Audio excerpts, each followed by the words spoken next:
저희 많이 봤던 굴절은 이 굴절이에요. 요런 거.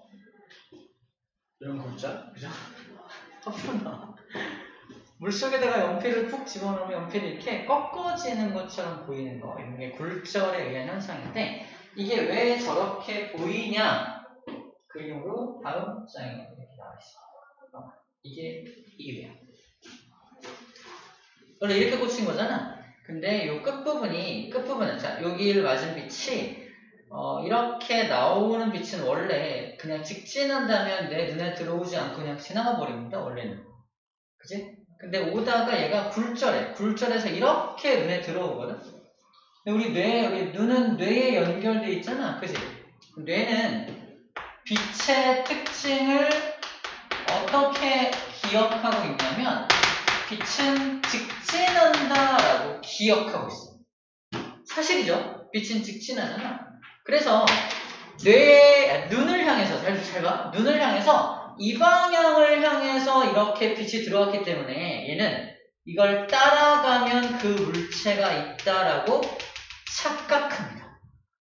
그래서 여기에 그 연필심이 있다라고 착각하기 때문에 이렇게 보이는 거예요. 보는 건 뇌가 보는 거거든요. 뇌가 보는 거. 그래서 떠 보이는 겁니다. 굴절 때문에 나타나는 현상이라는 거예요.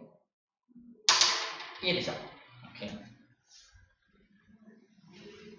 두 번째 또 볼게요. 이거는 엄청 신기한데, 엄청 신기해서 이거 먼저 볼게요. 이게 뭐냐면, 이 바닥에 물 뿌린 거 아니거든요? 그냥 뜨거운 지면이야. 뜨거운 아스팔트인데, 오토바이 세대가 지나가는데, 아스팔트에도 오토바이 세대 보여요? 자동차 간데 아스팔트에도 자동차 보여요? 물이 뿌려진 게 아니거든요? 밑에도 보입니다. 이걸 신기루라고, 신기루. 사막도 뜨겁잖아. 그래서 신기루가 보이는데, 오아시스 역할 좀 해줘봐. 실제 오아시스가 여기 있어. 오아시스에서 빛이 출발을 해. 어디로? 이쪽으로. 저로 치면, 오아시스를 맞으면 빛이 저로 갈 거야. 근데 오다가 너무 뜨거워서 꺾어져 갖고 나한테 온 거야. 오아시스에서 온 빛이 꺾어져서 나한테 이렇게 온 거야. 나는 직진하면 그게 있다고 여기죠. 나는 저 오아시스를 찾아서 일로 갑니다. 계속 일로 갑니다. 오아시스가 나오냐 안 나오냐. 안 나옵니다. 목말라 죽는 거야. 그치? 저거 있으면 주변에 물이 있어야겠네요. 아니 물 때문이 아니라니까. 물 때문이 아니라 뜨거운 열기. 아까 뜨거운 공기가 속력이 더 빠르고 차가운 공기는 속력이 느리죠. 속력의 차이 때문에 뭐가 발생한다? 파동이 굴절한다. 이게 꼭 오아시스가 아니더라도 어떤 건물이야. 건물을 맞은 빛이 이렇게 지나가야 되는데 가다가 꺾여서 이렇게 오면 난 건물이 여기 있다고 보인다니까. 그걸 이제 신기루라고 한다는 거야. 실제 있지 않지만 굴절 때문에 여기 있는 것처럼 보이는 거. 그걸 신기루라고 불러준다는 겁니다. 신기루의 원리를 표현하는 게 이 부분이에요. 이렇게 신기루 원리인데 같이 볼게요. 자, 자동차를 맞은 빛은 이렇게 내 눈에 들어오기도 합니다. 그죠? 그냥 그대로 자동차를 맞은 빛이 내 눈에 그대로 직진으로 들어온 거는 그냥 이렇게 보이는 거. 이렇게 보이는 겁니다. 보이나요? 그럼 여기 자동차를 맞은 빛이 아래로 가던 자동차 빛은 일로 그냥 가버리니까 내 눈에 들어오지 않아야 되지. 그런데 자, 여기가 엄청나게 뜨거운 열기 때문에 바닥이 엄청 뜨겁다 보니까 아래쪽 공기가 뜨겁고 위쪽은 상대적으로 차가워요. 그래서 이렇게 내려가던 이 빛이, 자동차를 맞아서 내려가던 빛이 뜨거운 공기와 차가운 공기의 온도 차이 때문에 속력의 차이가 발생하게 되고 그 속력 차이 때문에 어디로 굴절돼? 윗방향으로 굴절. 자, 마지막에 굴절된 방향이 이런 각도로 눈에 들어오잖아. 근데 눈은 얘를 따라가면은 그 물체가 있는 것처럼 보인다는 거예요. 따라가서. 그래서 여기 아래에 이렇게 있는 것처럼 보인다는 거죠. 이해되나요? 이걸 신기루라고 불러주고요. 굉장히 뜨거운 아스팔트에서는 그래서 아래쪽에 그 물체가 하나 더 있는 것처럼 보인다면 반대로 엄청 추운 지역에서는 위에 그 물체가 하나 더 있는 것처럼 보여요. 쌤도 실제로 본 적은 없거든요. 근데 사진에 찍혔습니다. 이 책에 나와 있죠? 이 사진이요? 이게 빙하거든, 빙하인데 빙하 위에 또 빙하가 찍혔어요. 빙하 위에 빙하가 이렇게 있는 거야. 이게 이렇게 연결돼서 이렇게 하늘에 떠 있는 것처럼 있는 게 아니라 위에 있는 것처럼 보이는 거라는 겁니다. 자, 그래서 빙하 위에 빙하 이상한 이렇게 실제 이렇게 보여. 이게 왜 그러냐? 똑같아. 빙하가 이렇게 있으면 빙하가 있으면 이 빙하를 맞은 실제 빛이 이렇게 내 눈에 들어오게 되면은 나는 그 빙하가 저기 있는 것처럼 보이죠. 이게 어떻게 보이는 거야?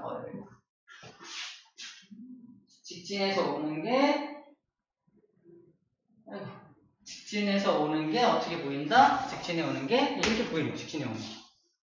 근데 이게 아래로 간 빛은 안 보이겠죠. 그지? 근데 위로 간 빛은 원래 일로 가야 되는데 안 보여야 되는데 위에가 상대적으로 따뜻하고 이게 추운 곳이다 보니까 아래쪽이 차가운 해수면에 의해서 아래쪽 공기가 차가워지거든요. 아래가 차가우니까 차가운 쪽 아래 방향으로 가다가 아래로 꺾인다는 굴절이 일어나는 거죠. 굴절이 일어나서 나는 마지막에 내 눈에 들어온 빛의 방향을 따라가서 여기에 그게 하나 더 있는 것처럼 이렇게 관찰되는 거죠.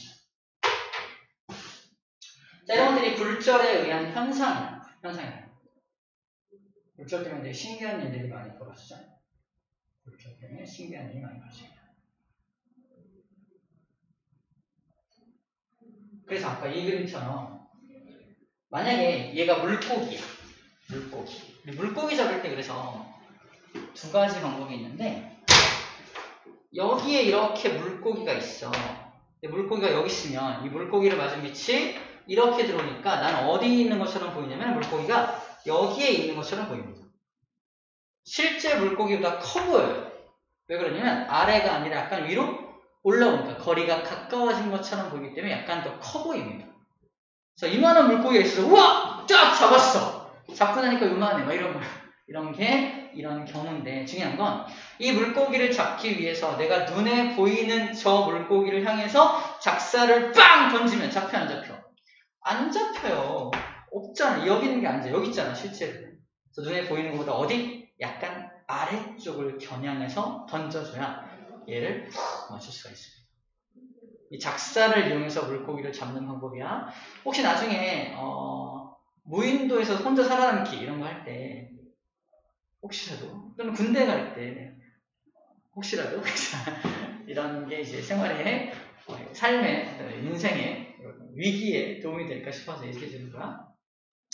근데 그때 여러분들 이제 군대 갈 때쯤에는 이런 다 여학생들이니까 군대 갈 거 아니에요. 자, 군대 갈 때쯤에는 레이저총이 지급이 될 거야. 레이저총은 어디로 쏴야 될까요?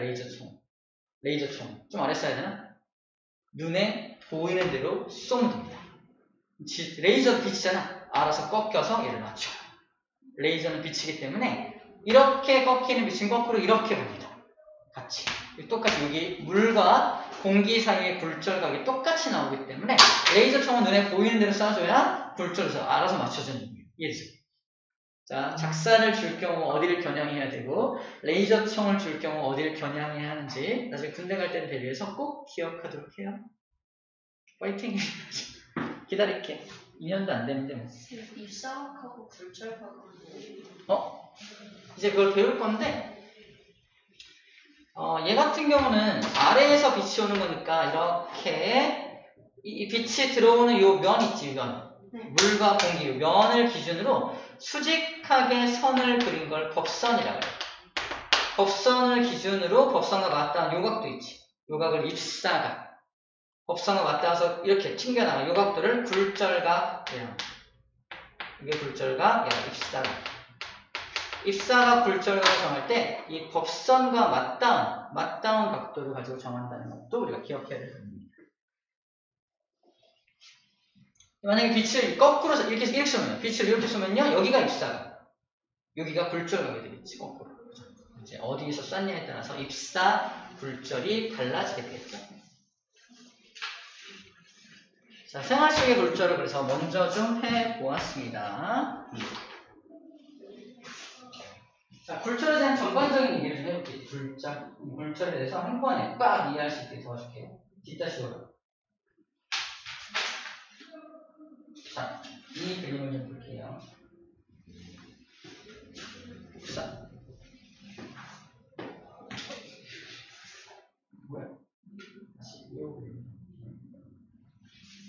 먼저 이 그림 닦으면은 뭐가 보이냐? 이 하얀색 선 뭐예요? 하얀색 선?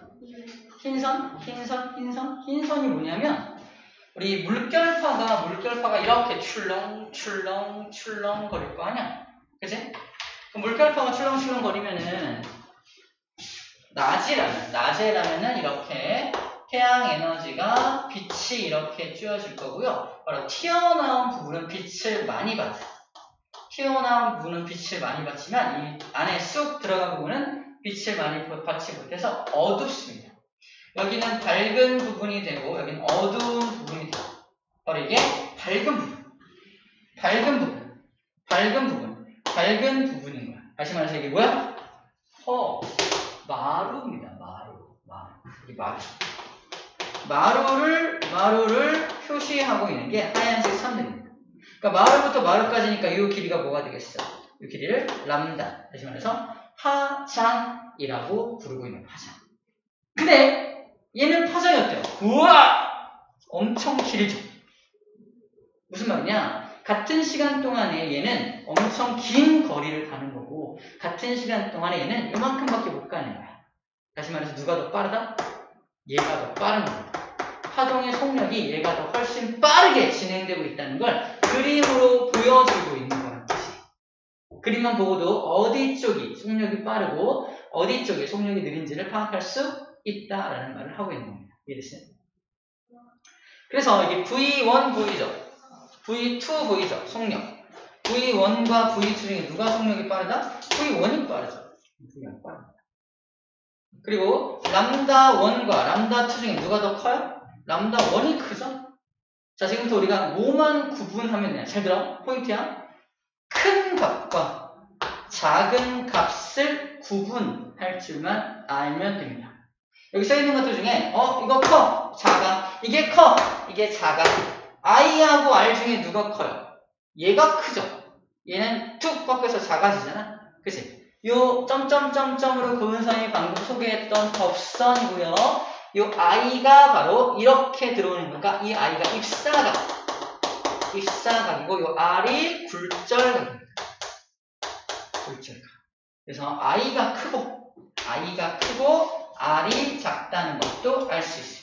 크다 작다만 구분할 수 있으면 이제 그 어렵다는 굴절의 법칙을 우리가 매우 쉽게, 아주 쉽게 공부할 수 있어요.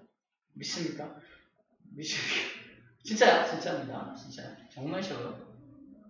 이걸 이렇게 제대로 배우지 않으면 다 그냥 외울 거로 우리가 혼자 공부하면 이거 다 외울 거야. 어떻게 외우지 이걸? 이 오만한 공식 예를 들어서 이런 공식이 나와요. 이런 거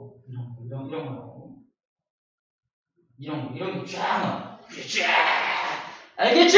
이런 거. 에? 이게 뭐예요? 왜 이렇게 될 거 아니에요, 그죠? 이것들을 그냥 쌤이 지금 알려주는 크다 작다 개념으로 싹 한꺼번에 정리할 수 있다는 점. 그 얘기를 지금 보여줄 거예요. 자, 이제 크고 작은 것들을 정리를 한번 해봤습니다.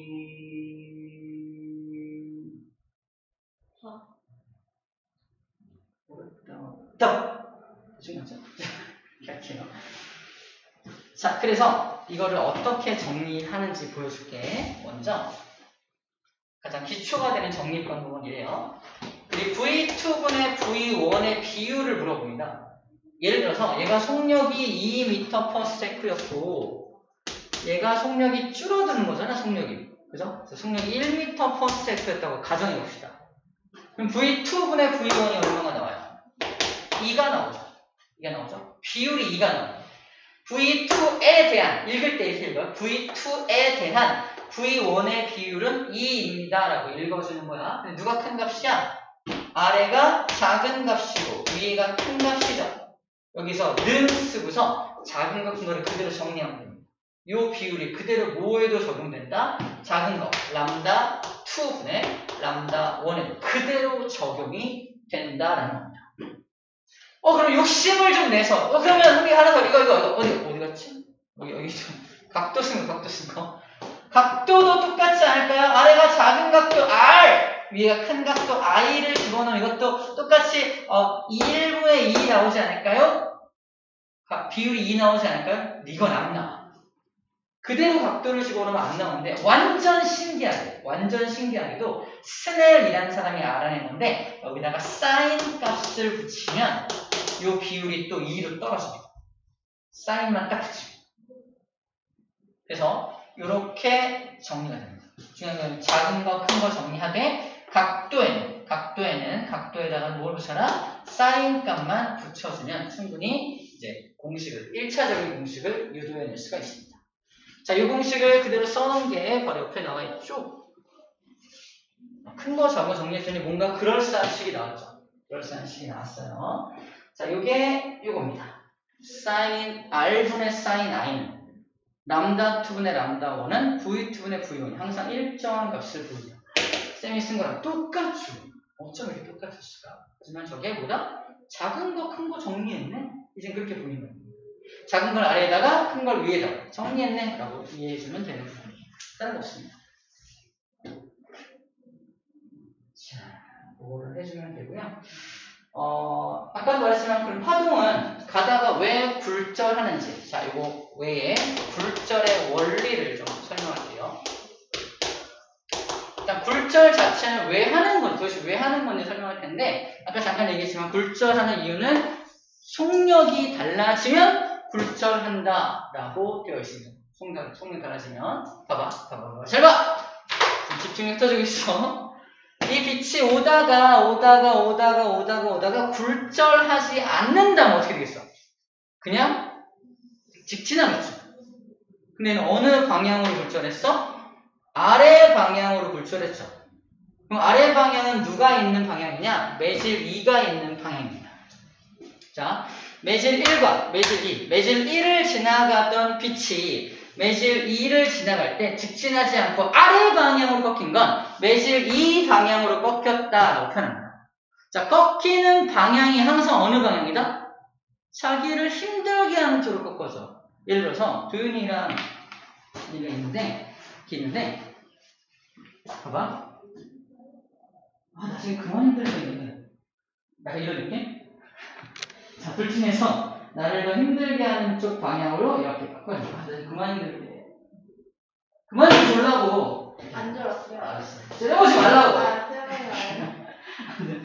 이런 식으로 그냥 암기법이야. 자기를 좀 더 힘들게 하는 쪽 방향으로 꺾어주면 그만 좀 이렇게 하는 이런 식이에요. 그래서 매질 1은 이 빛이 빠르지. 취향 빠르게 가고 있는데 느려졌잖아. 자기를 더 힘들게 하는 게 누구야? 얘잖아. 그래서 얘 방향. 매질 2가 있는 방향 쪽으로 툭 꺾어진 모습이라고 생각해주면 됩니다. 그게 굴절의 원리, 굴절의 이유입니다. 굴절의 이유는 속력 차이고요. 굴절의 원리는 자기를 더 힘들게, 다른 말로 느리게 하는, 자기를 느리게 만드는 그쪽 방향으로 꺾어진다라고 보면 되겠습니다. 이해했나요? 어느 방향으로 꺾으면 되는지 알겠죠? 자, 그래서 대표적인 예로 쌤이 렌즈 하나를 갖고 올게요. 자, 이거 볼록 렌즈인데 볼록 렌즈가 이렇게 빛이 들어오면 이렇게 꺾이는 거 알아요? 왜 이렇게 꺾이는지 여기를 확대해 볼게요. 제가 여기를 확대를 쫙 해보면은 이렇게 생겼는데 빛이 이렇게 들어왔잖아. 딱 들어와서 판단합니다. 위에는 어때요? 얇으네. 아래는 두껍네. 어디가 자기를 더 힘들게 해요? 두꺼운 쪽. 이건 빛이잖아. 빛은 아무것도 없어야 잘 통과하잖아. 그치? 아까 물하고 달라. 빛은 자기를 방해하는 물질이 가급적 없는 곳이 더 좋은 거야. 여기가 더 방해하는 물질이 많잖아. 그래서 아래쪽이 자기를 방해하는 물질이 훨씬 많기 때문에 난 제가 더 힘들어. 아래쪽 방향으로 꺾어지는 거야. 그럼 오목 렌즈 같은 경우는 어때요? 오목 렌즈는 빛이 들어오면 이거는 어디가 더 두꺼워요? 위에가 더 두껍죠? 그래서 이쪽 방향이 꺾이는 거야. 이렇게 해서 일로 꺾이는 거야. 재밌는 건 가운데로 들어간 빛은 어떻게 되는지 알아요? 위에 두께나 아래 두께나 똑같이 그러므로 굴절하지 않고 직진합니다. 그래서 가운데로 들어간 빛은 직진하는 거예요. 볼록도 마찬가지야. 여기도 이렇게 해서 이렇게 꺾이는데 가운데로 들어간 빛은 직진하게 됩니다. 직진. 안 좋다며! 직진하게 됩니다. 몰랐구나. 근데 만약 매질 2에서 매질 맞아. 좋은 질문이에요. 매질 2가 만약에 속력이 더 빨라. 얘가 느린 매질이었어. 그치? 느렸다가 속력이 빨라지면은 직진하지 않고 어디로? 자기를 더 느리게 하는 쪽으로 꺾어지니까 얘는 이 방향으로 꺾어져. 꺾어지는 방향이 달라집니다. 자기를 느리게 하는 쪽으로 꺾어지니까. 그래서 위로 이쪽 꺾어지는 건 아니고 자기 느리게 하는 방향 쪽, 이쪽 방향으로 꺾어지는 겁니다. 좋은 질문이었어요. 자, 됐죠? 이렇게 굴절하는구나. 굴절하는 이유는 속력차 때문이고 방향은, 굴절의 방향은 이렇게 결정되는구나 까지 정리를 했습니다. 자, 그 다음 또 별표 쳐야 될 게 이건데 2번 파동이 굴절할 때 파동이 굴절이라는 걸 할 때 2번 별표 치고요. 파동이 굴절을 하는데 속력은 바뀌죠. 속력이 바뀌었으니까 굴절하는 거잖아. 속력은 바뀌어. 맞아, 알고 있어. 그리고 아까 길었던 파장이 짧아지기도 하고 파장도 바뀌죠. 하지만 변하지 않는 거, 별표. 진동수는 변하지 않습니다. 진동수는 변하지 않습니다.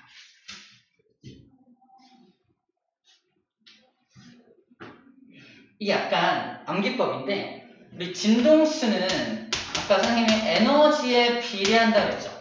진동을 많이 해!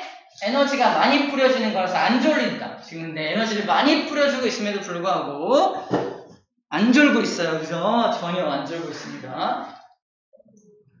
귀신 눈을 하고 있긴 하지만 안 졸고 있어요. 안 졸고 있습니다. 자, 에너지 봐봐. 어떤 파동이 빵! 출발을 해요.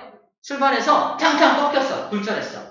짧은 시간 동안에 출발해서 땅 가는 동안에 에너지 손실이 있을까? 그냥 없다라고 합니다. 굉장히 먼 곳까지 가지 않는 이상 에너지가 손실되는 일은 없다라고 생각하면 돼. 일단 다시 말해서 에너지의 변화가 없을 때 진동수의 변화도 없다라고 인식하면 됩니다. 봐봐.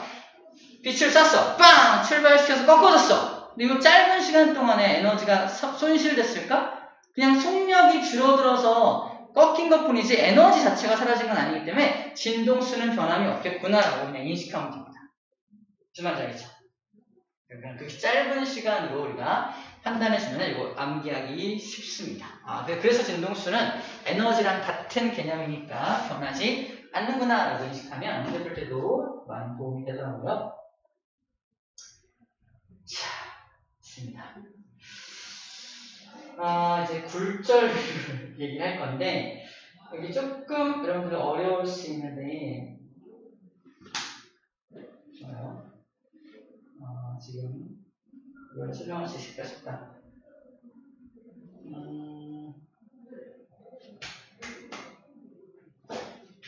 잠깐 기지개 좀 펴고 자, 굴절 잠깐 기지개 펴시다. 기지개 여기 쉬는 시간 설정하는 게 있어요.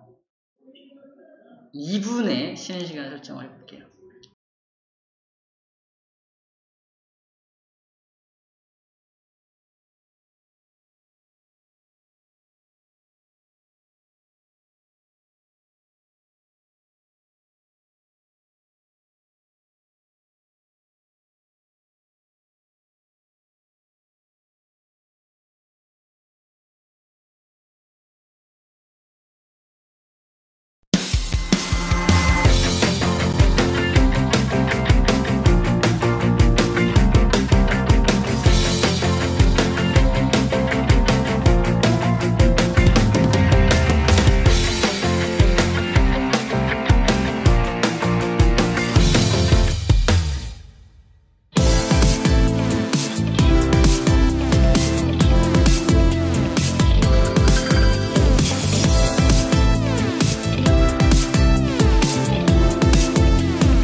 시작. 저절로 시작돼 있어. 이거 듣는 사람도 있어요? 있어. 한 3명 정도? 오. 애청자 3명 있어. 이거 실시간이야? 이건 현재는 실시간이고 녹화 방송으로 저절로 서버에 올라가. 올라가면 이제 지금은 언제든지 볼 수 있게 해놨는데 학원 측에서 좀 막아달라 그래서 이제 곧 막힐 것 같아요. 막히면은 이제 원하는 사람들한테만 이렇게 소스를 뿌려줄 거예요. 왜 그런 좋은 강의, 비싼 강의를 오픈하십니까? 이런 차원이야, 학원에서는. 많이 보면 좋은 거 아닌가요? 그렇지 않은가 봐요. 그래서 그렇게 할 겁니다. 자, 굴절률 이야기를 할 건데 우리 옛날에 굴절에 대한 비율은 본 적 있어요. 우리 어떤 걸 봤냐면 프리즘에다가 백색광을 집어넣으면 어떻게 돼요? 나눠지는 거예요. 빨주노초 파남복 일곱 문이 열린다. 옛날 노래인데? 자, 아무튼 그래서 빨주노초 파남보로 갈라집니다. 최대한 해볼게요. 빨간색이 제일 많이 안 꺾여. 제일 많이 안 꺾여. 주황색이 그 다음. 이게 센 층이에요? 강한 층으로 안 꺾이는 거예요? 아니, 약하니까 안 꺾인 거야. 강할수록 많이 꺾여요. 이런 느낌? 파란색이다. 그리고 일단 초파 나무가 이렇게 있잖아. 그럼 보라색이 가장 에너지가 많은 거가 얘가 에너지가 제일 많아. 이런 거고 빨간색은 빨간색이야 이런 느낌이야. 저 원래 알아요. 잠깐 착각한 거예요. 그죠? 그런 거죠. 그래서 이 보라색이 에너지가 제일 많으니까 이런 느낌. 막 가다가 프리즘 만나면 퉁 꺾이는 이런 느낌이고 얘는 약간 길쭉길쭉하잖아. 길쭉하니까 잘 안 꺾인다 보면 됩니다. 약간 관성적인 느낌으로 관성은 질량이 클수록 관성이 크다는 거 배운 적 있나? 질량이 엄청 길쭉길쭉하면은 관성이 커서 그 상태를 거의 유지하거든. 그래서 길쭉길쭉하니까 많이 안 꺾이고 얘는 아주 촐싹대고 있죠? 그래서 촉 꺾이는 느낌으로 이미지화 시키면 됩니다. 중요한 건 이 6가지, 현재 6가지 색깔은 왜 이렇게 나누어지냐? 첫 번째, 나누어지는 현상을 분산된다. 뭐가? 빛의 분산. 빛의 분산이라고 표현하고, 빛의 분산은 왜 일어납니까? 그러면은 이 색마다 굴절하는 비율에 차이가 있기 때문에 그렇습니다.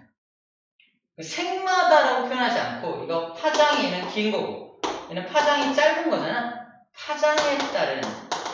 파장에 따라 이게 색마다는 뜻이야. 파장에 따라 굴절율이 차이 나기 때문입니다 라고 표현합니다. 파장에 따라 굴절율이 차이 나니까 분산이 일어나는 거야 라고 표현한다는 거죠. 이때 우린 처음으로 굴절하는 비율에 대한 얘기를 들었어요. 문제, 굴절율이 큰 건 보라색입니까? 빨간색입니까? 보라색입니다. 굴절율이 큰 건. 빨간색은 굴절율이 작은 거야.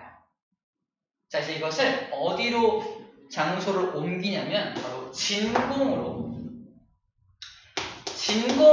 장소를 옮깁니다. 진공 중에서 빛이 슝 오고 있어요. 진공에서 빛의 성력을 기억하십시오. C입니다. 우리 물리 첫 부분에 나오는데 커런트에서 C라고 표현을 해요. 빛의 성력은 C입니다. 빛의 성력. 진공에서의 빛의 성력은 C라고 표현을 해요. 진공을 가던 녀석이 계속 그냥 진공을 가. 속력이 바뀌어 안 바뀌어? 안 바뀌죠. 슝 갈 거 아니야. 진공에서 진공으로 갈 때는 굴절을 하니 안 하니? 굴절하지 않지. 이때 이렇게 표현해. 진공의 절대 굴절률을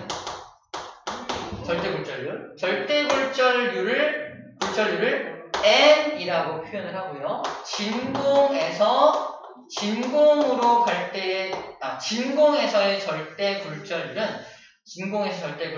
그래서 1이라고 표현을 하는데 절대 굴절률을 구하는 방법은 진공으로부터 어디로 갔냐를 가지고 정합니다. 진공에서의 속력이 C였죠. 근데 어디로 갔지? 또 진공으로 갔죠. 여기 C죠. C분의 C니까 약분해서 1 나옵니다. 이게 어디 나오냐면은 여기 나옵니다. 짜잔. 여러 가지 물질의 굴절율, 진공의 굴절율이 얼마다? 1이라고 나오죠. 왜 진공의 굴절율이 1인지를 설명하는 거야. 아무도 설명 안 해. 나만 설명해. 쩔죠. 땜이 좀 땀에 좀 쩔어. 0이라고 안 해요. 아, 네, 이해했어요. 아니에요. C분의 C는 0이 아니죠. 네. 그죠? 그러니까 CC 못해. 대학 가서라도 CC 해야지. C분의 C는 CC입니다. 근데 역분되면 1이 나와야 돼요. 알겠죠? 1이 나와야 됩니다. 자, 그럼 공기는 뭐냐? 공기의 굴절율 1.0003 나오죠. 이건 뭐냐면, 자, 굴절율을 정할 때 항상 기준이 뭐다? 진공에서 출발합니다. 진공에서 출발해서 어디로 가는 뜻이야? 공기로 들어갈 때는 뜻입니다. 이게 공기의 굴절율. 물론 정확하게는 여기다 뭐라고 써야 돼? 절대 굴절율이라고 써줘야 돼. 절대 굴절율. 그럼 진공에서 속력이 겁나 빠르죠. C로 가잖아. 근데 공기로 가면 좀 느려지죠. 맞아? 빛이 가는 걸 방해한다며. 느려질 거야. 속력 차이가 발생하니까 어떻게 돼요? 꺾이겠죠. 슝 꺾입니다. 꺾이는 비율이 얼마다? 1.0003이라죠. 어떻게 그래요? N 공기의 절대 굴절율은 진공에서 C분의 공기는 좀 느려질 거 아닙니까? 느려지니까 잠깐만 해봐요. 진공에 대한 공기의 굴절율. 잠깐만요. C분의 값이 커졌죠? 1.013C. 얘가 커지면 안 돼요. 아니요. 진공에서 공기로 가는 거니까 잠깐만요. 공기의 절대 굴절율은 진공에 대한 공기의 굴절율. 1.013C. 그치? 그러면 공기가 더 빨라지는 뜻이니까 말이 안 돼. 공기가 빨라지면 안 됩니다. 원래 쓰면 이렇게 돼. 위에가 C가 들어가고 아래가 0.9999C 정도? 그럼 아래가 작고 위에가 크니까 1이 넘잖아. 1보다 커야 될 거 아니야? 그치? 1을 약간 넘어가는 숫자가 만들어야 돼.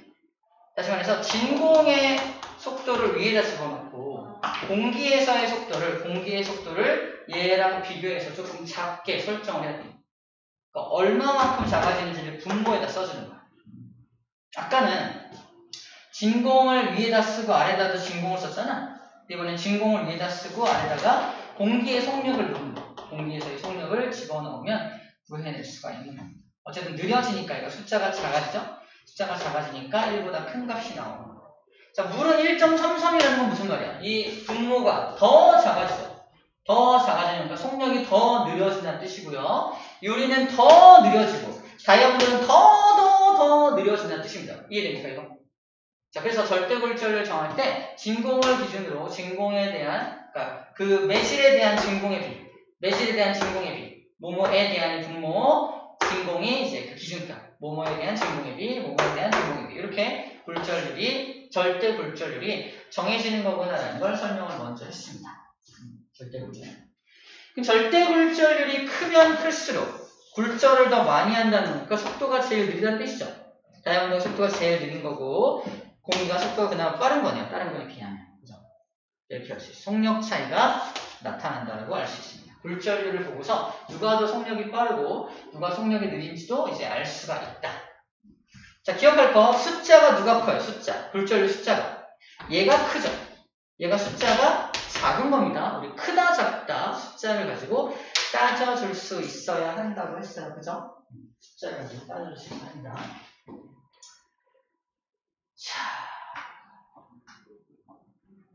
좋아요. 시간이 많이 없긴 한데, 일단 핵심만 빨리 알려주고 마칠게요. 그래서 뭘 정리할 거냐면 요거 요거 정리하면 빨리 할게요. 크다 작다 어떻게 하는지 알려줄게. 이게 매실 1이고요. 매실 1의 절대 굴절률이 N1. 매실 2 보이죠? 매실 2의 절대 굴절률이 N2입니다. 지금 매실 1에서 매실 2로 갈 때 N1, 2라고 써요. 매실 1에서 매실 2로 갈 때. 자, 이런 N1, 2라고 쓰는 건 아까 N만 쓴 거, N 뭐 공기 이렇게 쓴 것들이 절대 굴절률이라고 불렀잖아. 근데 매실 1에서 2로 가는 이런 경우는 상대 굴절률이라고 부릅니다. 상대 굴절률. 상대 굴절률도 별거 없고 N1에서 2로 가는 거니까 1번 매실에 대한 2번 매실의 굴절률의 비라고 표현하는 겁니다. 자, 그럼 상대 굴절률을 절대 굴절률로 표현하는 방법입니다. 1번에서 2번으로 가고 있죠. 살펴봐. 1번에서 2번으로 가고 있으니까 1번에 대한 2번 굴절률로 먼저 정리를 하는 거예요. 이렇게. 자, 그 다음에 뭐가 더 큰지 작은지 볼게요. 누가 더 느린 매질이고 누가 빠른 매질이고 보이나요? 여기서? 보이죠? 보이나요? V1의 속도로 후웅 오고 있었는데 속도가 똑같다면 직진하겠죠. 근데 안쪽, 아래로 꺾였다는 건 아래쪽이 자기를 더 힘들게 하는 매질이 있는 쪽. 아, 얘가 날 힘들게 하는 매질. 느린 매질이구나. 얘가 빠른 매질이구나. 즉 V1이 V2보다 크구나 라는 걸 알 수가 있습니다. 맞죠? 다시 말해서 매질 1이 빠른 매질이고 얘가 느린 매질이야. 아까 우리가 봤던 거 따지면 얘가 공기라면 얘가 다이아몬드라고. 공기의 절대 굴절률은 1.0003이었고요. 다이아몬드는 2.5였나? 숫자 누가 커요? 얘가 크죠? 얘가 작은 겁니다. 다시 절대 굴절률 N1과 N2 중에 누가 더 큰 값이다? N2가 큰 값입니다. 그래서 오케이. N1, 2 상대 굴절률을 정할 때 N1에 대한 N2잖아. 어떻게 정리하겠다는 거야? 아래쪽이 작은 값, 위쪽이 큰 값을 정리할 거야 라는 뜻입니다. 자, 작은 거, 큰 거를 쭉 정리하면 돼요. 소리. 작은 거, 큰 거를 쭉 정리하면 돼요. 마음이 급해서. 자, 밑에가 작은 거니까 V1, V2 중에 누가 더 작아요? 속력이 느린 거? V2죠? V2분의 V1 들어가요. 1, 2인데 여기 2, 1 들어가요. 그래서 헷갈릴 수 있습니다. 조심해야 돼. 람다는요. 여기 빠르니까 람다가 크겠죠? 느리니까 람다가 작겠죠? 안 보이지만 람다도 정리할 수 있어. 작은 람다가 람다 2고요. 람다 1이 되겠네요. 그쵸? 그리고 각도 어때요? I가 커요? R이 커요? I가 크죠? 큰 값이 위니까 여기 I, R이 여기 들어갑니다. 앞에 보시죠? 사인. 맞죠? 사인. 이렇게 정리한 거야. 자, 그리고 나서 우리 다시 봐봐. 뭐가 나와 있어요? 요거. 보이죠? 안 보이네? 요거. 여기서 우리 대부분의 것들 N1, 2는 N1분의 N2고요. V2분의 V1, 사인 R분의 사인 R. 람다는 나와 있지 않지만 람다까지도 알 수 있습니다. 그죠? 이게 이제 왜 이런지 알겠죠? 다음 시간에 요것도 별거 아닌데 1, 2가 바뀐 이유에 대한 설명인데 이것도 그냥 너무 쉬운 건데 지금 시간 관계상 한 거고 요거는 왜 이렇게 정리가 되냐면 자 이게 다 는으로 연결되어 있잖아. 그래서 요 1번하고 요 2번만 따서 다시 써봐. N1분의 N2는 사인 R분의 사인 I죠. 이거 계산할 때 어떻게 계산해요? 크로스고 그죠? 그래서 N1 sin I는 N2 sin R이죠. N1 sin I는 N2 sin R입니다. 이렇게 계산식을 응용해서 얼마든지 우리가 문제를 풀어낼 수 있다. 그런 얘기를 하고 있는 겁니다. 자, 우리 불절 되게 어려워 보이지만 우리 원리 위주로 차근차근 잘 배웠거든요. 하나도 좋은 사람 없이 너무 잘 배웠으니까 중요한 건 복습을 빨리 해줘야 돼요. 빨리. 이거 되게 익숙하지 않은 용어가 많이 나왔을수록 빨리 복습하지 않으면 진짜 휘발유처럼 다 날아간다. 휘발. 욕한 거 아니고 휘발 성분이 너무 강해요. 그래서 빨리 정리를 해주면 좋겠고. 자, 수업 마치고요. 혹시라도 시간표를 변경하게 되면은 중간에 얘기를 좀 톡을 해주세요. 재밌습니다. 고생하셨어요. 너무 열심히 들어주니까 막 열강을 하게 되네. 선생님께서 들을 수밖에 없었어요. 됐어? 고생했어요.